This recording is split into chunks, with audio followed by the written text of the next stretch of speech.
We're upstairs in the museum on the campus of Kenyon College, looking at one of their most celebrated works, Faith Ringgold's Dancing at the Louvre, the first quilt in a series of 12 that she calls story quilts, a type of art that she literally invented. She started making quilts in the 1980s alongside her mother, who was a fashion designer, and she began to paint on these quilts and inscribe them with text. This tells the story of a fictional woman who is loosely based on Faith Ringgold and on her mother living in Paris in the 1920s. Faith Ringgold has constructed a fictional space within the Louvre, uniting 3 works by Leonardo da Vinci. When we think of art as elevated, even elitist, this is the world that we imagine. And yet, what Faith Ringgold has done is paint this scene on a quilt and place a Black family before these paintings, but with their backs towards the paintings and being incredibly playful.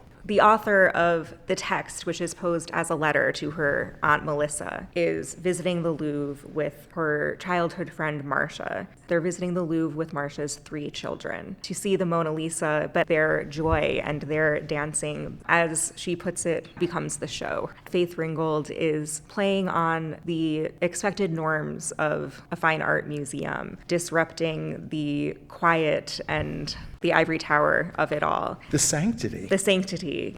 All 3 girls and the 2 adults have dressed up for this trip to the museum. The adults are wearing heels, the girls are wearing Mary Janes, all of them have bows in their hair. They're wearing dresses that are tied at the waist with a bow. So this comes back to the idea of a museum as a sacred space and a space in which one is meant to be quiet, perhaps be seen and not heard. This also connects to Faith Ringgold's ongoing activism in New York, where she would protest alongside other figures from the Black arts movement, protesting for the inclusion of more Black artists in storied spaces, including the Whitney Museum of American Art and the Museum of Modern Art. Let's think about what a quilt means in this context. Here we are in an art museum looking at a quilt as if it was a framed painting. This was a radical notion in the 1980s and 1990s. If it was women's work, traditionally, if it was craft, it was understood to be intellectually less valuable, a lesser form of work. And what Faith Ringgold has done is to raise this type of art into the realm of fine art, to have it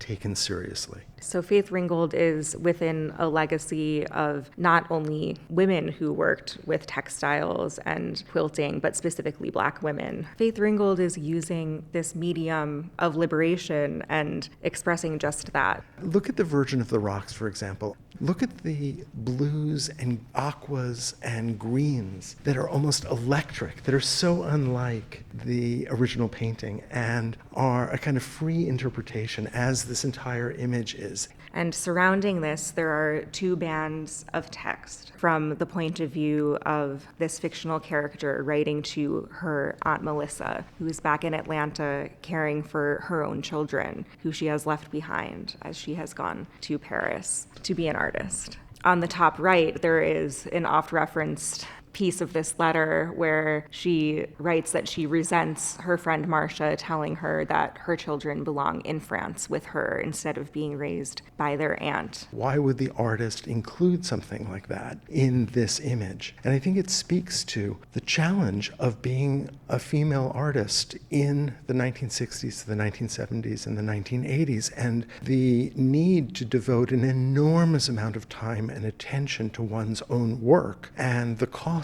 to one's family as a result. Surrounding the composition is this fabric that is so of the era, framing this Black story with materials of her culture. And framing the painted interior, in a sense, with the history of quilt making. She is emphasizing the central role of quilting for Black culture and Black visual art, tearing down the division between craft and art by combining them. Right in the center of the painting is this little girl jumping. Her legs legs folding up slightly, the green of the shadows of her pink dress, her hair in this bow, her arms outstretched, her eyes closed as an expression of her complete abandonment. The two women, one seems to be almost presenting her to us, but the woman in blue seems to be trying to contain her. But wonderfully, Mona Lisa herself seems to be pleased with the expression of joy and pleasure and play that is so rarely seen in the museum.